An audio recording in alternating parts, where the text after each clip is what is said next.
Today I'm going to show you how to change the transaxle oil in your Tuff Torq K62 or K66 transaxle. So right in the owner's manual it says that this K62 is not intended to be serviced, that you should just check and add if necessary.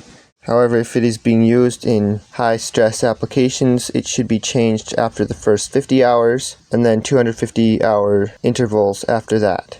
So the first thing you're going to want to do is park the machine on a level surface, and then right underneath you're going to see that's a 14mm head for the drain bolt. This is for the gear chamber.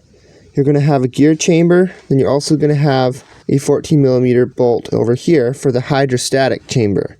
You need to remove both of those bolts for the transaxle to drain completely. Then the next thing you're going to want to do is remove this cap, making sure you wipe around it so there's no debris that falls into the transaxle. These are very sensitive with dirt. Not good for them. Also, you want to come up here and remove your hydrostatic overflow tank cap. That way it doesn't have airlock. It can drain completely. Then you're going to want to pull your bypass valve out and then let it drain completely. When it is done draining, clean off both plugs, reinstall them, and torque them down just snug. I believe they're M10. And then after that, you're going to begin refilling it. You first want to fill it through the gear chamber, and then after the gear chamber is almost full, you fill the hydrostatic chamber. Now you can fill it right through the tank. It will take a little bit of time, you just have to be patient. And then you want to fill it until it stops going down and holds this level here. Right here's the full mark, and there's the add mark. So that's the range right there, and you want to check it when it's cold. Now as for the oil to use, there are quite a few different weights of oils that seem to be used in this transaxle. This particular transaxle came on a John Deere LX 180, so they recommend using the John Deere J20C High Guard transmission oil. Now, right from Tuff Torq, they recommend their Tuff Tech 5W50. That's what they're putting in these now.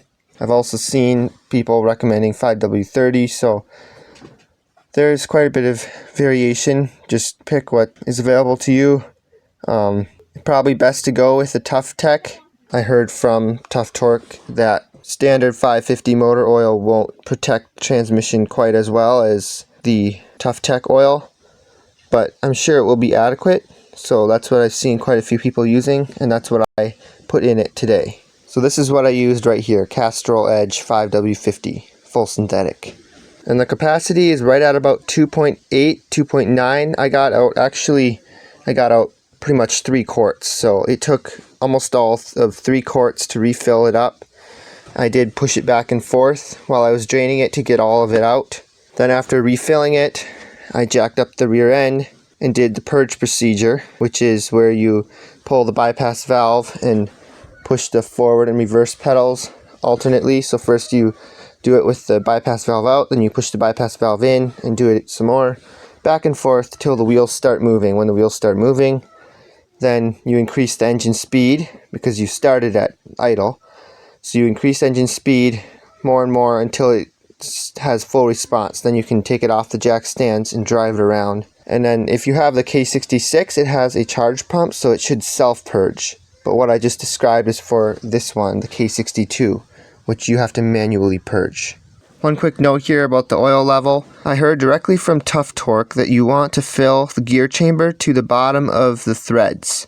So you want just a little bit of space there, but pretty much to the top.